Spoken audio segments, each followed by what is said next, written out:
Hi guys, sorry for the noise, but can't really help it. I'm out here doing some things in the shop during this pandemic, working on a straight edge right here. When I get this baby dialed in, it leaves a really nice finish. And just a little bit more and I can get almost to ground.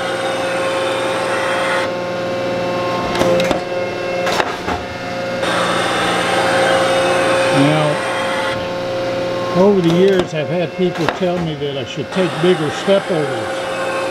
Well, I've tried. I found that when I get to a certain point, the finishing strokes, I have to loosen all the pressure that holds the edge to my fixture. I mean, that thing is almost just finger tight through there. And if I take a larger cut, bad things happen. You know, this is a little bit different than production work. I mean, I'm sitting here, this is somebody else's edge. It cost a lot of money, and I've got one shot to get it right.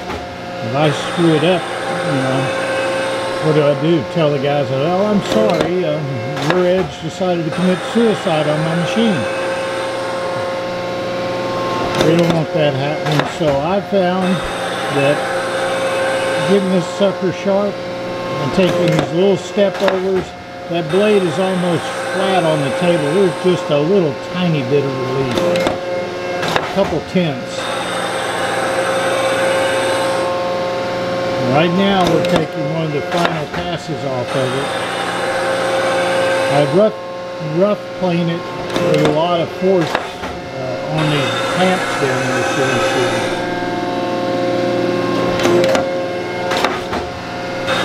But for the final planing, I have to release all the clamping force so that it's not going to distort it.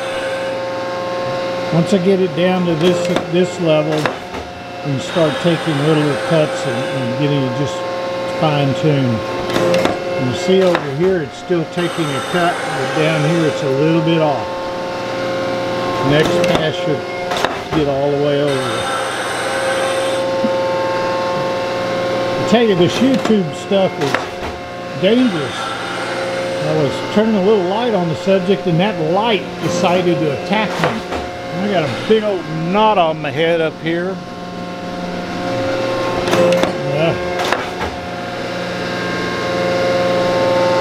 Alright, let's set this over here and I'll just reset my depth. You guys over here, you can see a little bit. Hope you can see.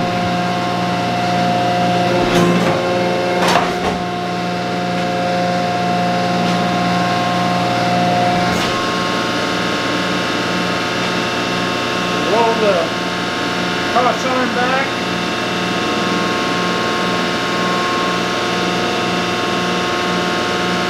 I'll take 3/1000ths off.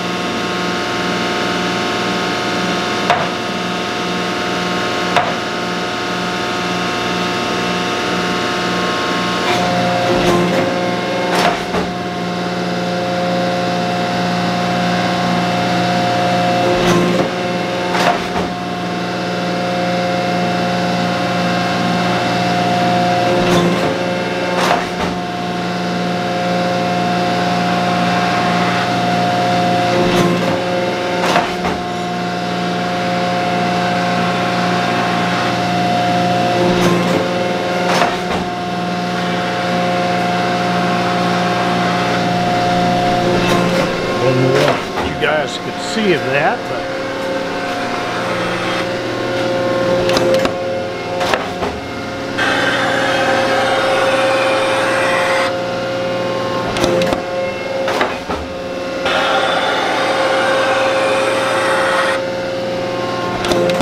nice cuts at the end.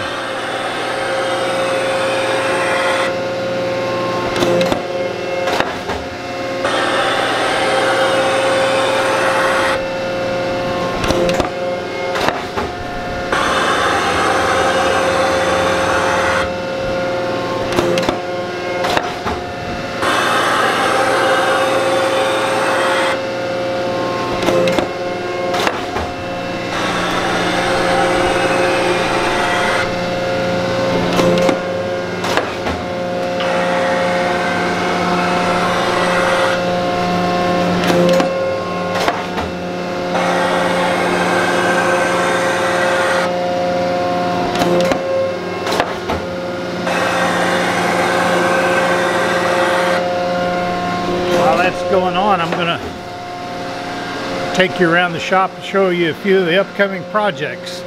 Now that we're kind of all stuck at home, been doing a lot of work. One of the projects we're going to do is get the insulation back up there and find that pesky leak in the roof. Then I'm going to take and run down here and get all this carriage painted. See if I can find some nice orange paint. And as a last resort, I'll paint it John Deere yellow. Seems that a lot of machine tools end up John Deere yellow colors. I don't know why. That's a pile of straight edges waiting to be sold and planed. And those two are ready to go to their owners. This old cylindrical grinder. I got the belt for it. And sometime this week we're going to crawl in there and glue it on. Oh, and good news, good news. A couple years ago, when I was moving this in here and trying to find some ways to make it work and make sure everything was fine, I took the top off. And basically, it took itself off. As I was picking it up, it just slid. There's nothing that holds the table down on this. And that little area right there was damaged. This side over here looks the same. A little piece right here, and basically it covers the ways when it's extended all the way. Well, I have the piece somewhere. There it is. That little piece down there is what broke off. Just about finished over there. I got to go back to the planer. This is where it's going to go. Guys, I've been figuring about this for 2 years, figuring out how I was going to get it back on there. And if you watch the video I did on the cast iron welding, I'm going to start tigging this thing in little pieces and just get a little hot here and then come back and then work itself over the whole area. I think I can fix that without warping. And as soon as we get that one done, my other boo-boo down here at my foot seemed to be injured. I'm going to weld that sucker on too. That one I'm not so worried about. Just got to make it strong. Oops, got time for a change here. Let's see if it cleaned up all the way. Well, still got some right there. We're going to take another 3,000.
Another thing I noticed, lately my whey oil has become black.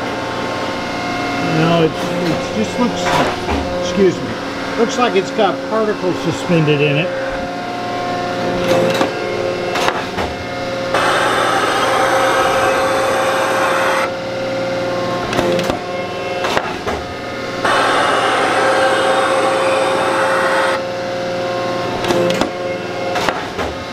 When this gets through here, I'm going to take and readjust that blade and lay it down a little bit flatter on the surface. And I'll show you what it does then.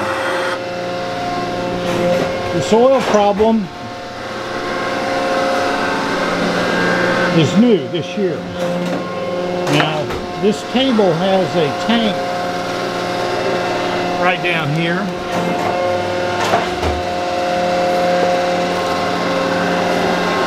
And that's the access port for it. You see in there's oil. Well, the soil on the ways drips down in here and then goes through these holes into that whole basin and then is recirculated back through that oil filter. And there's an oil pump right there. So what I'm going to do is another oil pump up there. That whole motor sits on a tank. And then that canister up there is an oil filter. That basically is self-contained, and the table is self-contained. I could not find a filter to fit that canister. It's a sock type, and I did put a couple micron filter in it, but it may be failing. What I think I'm going to do is just get a canister attachment like off of a car and mount it on the side and just route the plumbing through it. The one that's on there now has a valve built into it so that I can transfer oil from the table, say like the piston's leaking or such, I can transfer it back to the main pump. I hate to give that up. But we're getting there.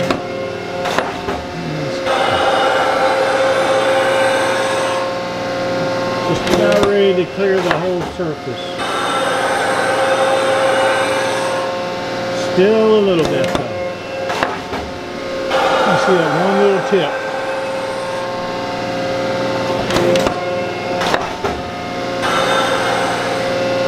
Alright. Here we go.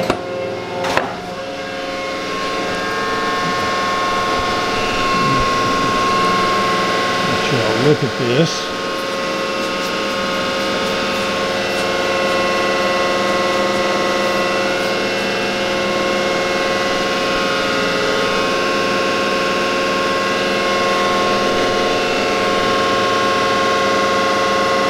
Alright, I'm going to fiddle around with the blade a little bit and I'll bring you right back. Okay, I did a little messing around with the blade. Basically, I flattened it off a little bit more and I've lowered it 2 thousandths. And that area right there is where we got to get rid of. Let's see what she does. This is the gear that, excuse me, the handle that starts the back and forward motion. That stops, and then forward. This handle right here makes the table go back and forth. When it hits these stops, which are adjustable for the length of the table, it'll hit this stop and then go back. I'll show you.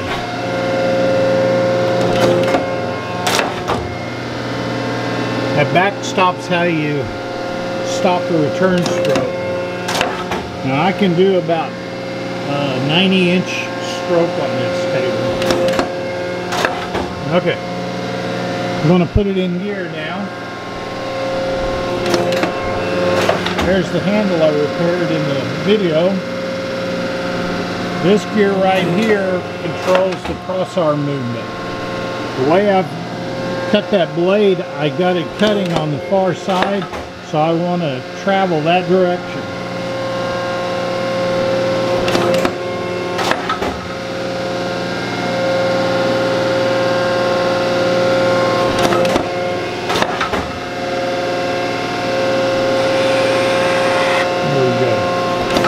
Okay, take my handle off so it don't break anymore. We're going to put it in gear. Now every time it goes to return stroke, this will index.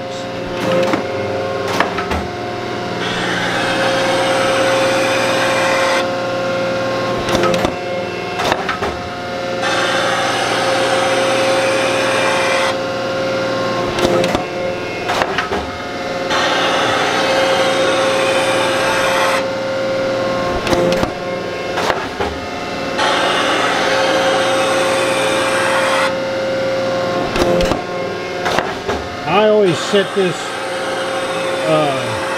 fixture on the table a little bit cocked so that it doesn't go down the whole edge of the blade. It kind of goes a little diagonal cut across it.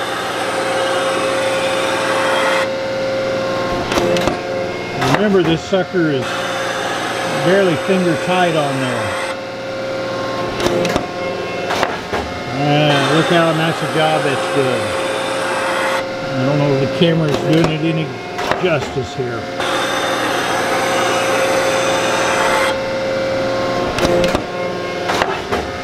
I'll play with it. I can get dang near ground quality.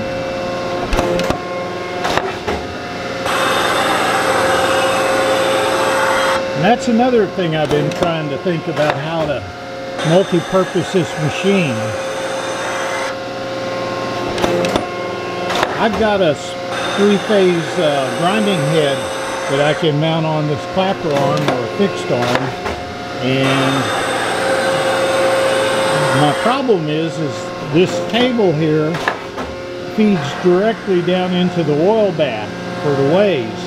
And I got to keep the coolant off of those ways. These holes go all the way to the bottom to these holes right. Maybe you can see right there. See those holes? They go all the way through the table. Anything that falls into this hole goes down there and then out the side. So theoretically, this area is protected from getting into the way oil system.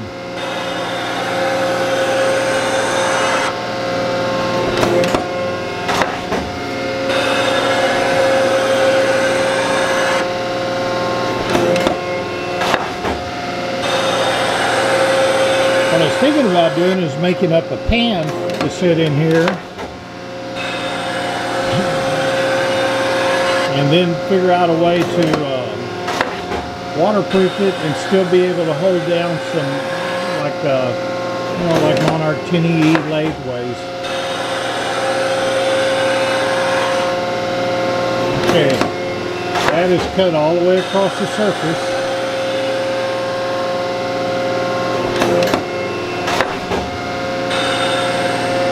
Finishing up.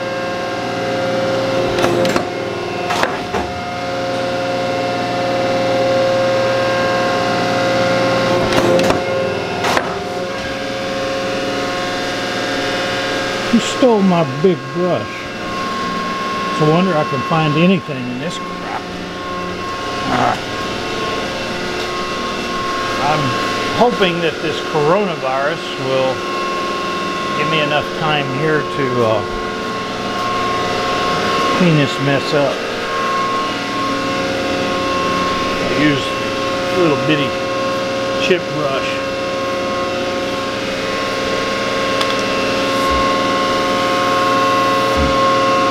Now be careful doing this. That edge is razor sharp.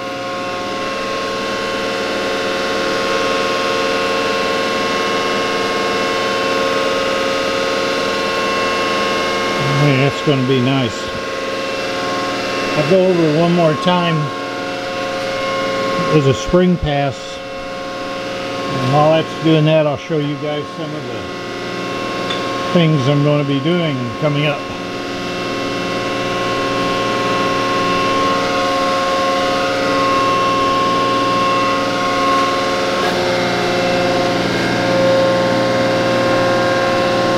Already left my handle on one time and it bounced off.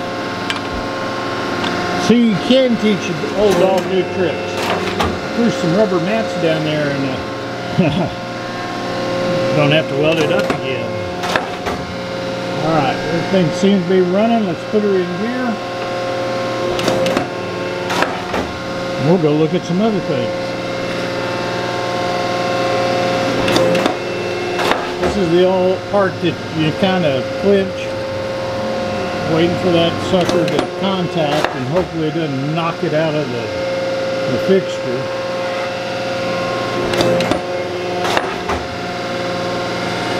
Always have to put a little bevel on the end there. If you don't, this cast iron breaks out where it cuts it. Okay. Well, mention fixing that up. I got all these straight edges to finish. This one's ready except for the that one's finished on this side.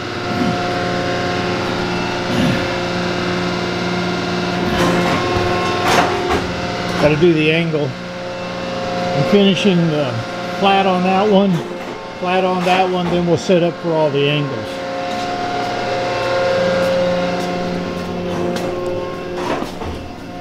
Hadn't progressed very much on the tractor repair. I found out from our friend Brian that this tube is available. It presses in and is locked by that pin. So he was kind enough to send me a web page that had the dimensions on it. And as soon as I measure that up, we will order a new one and see if we can get it. Those are all the practice coupons from Richard King's scraping class.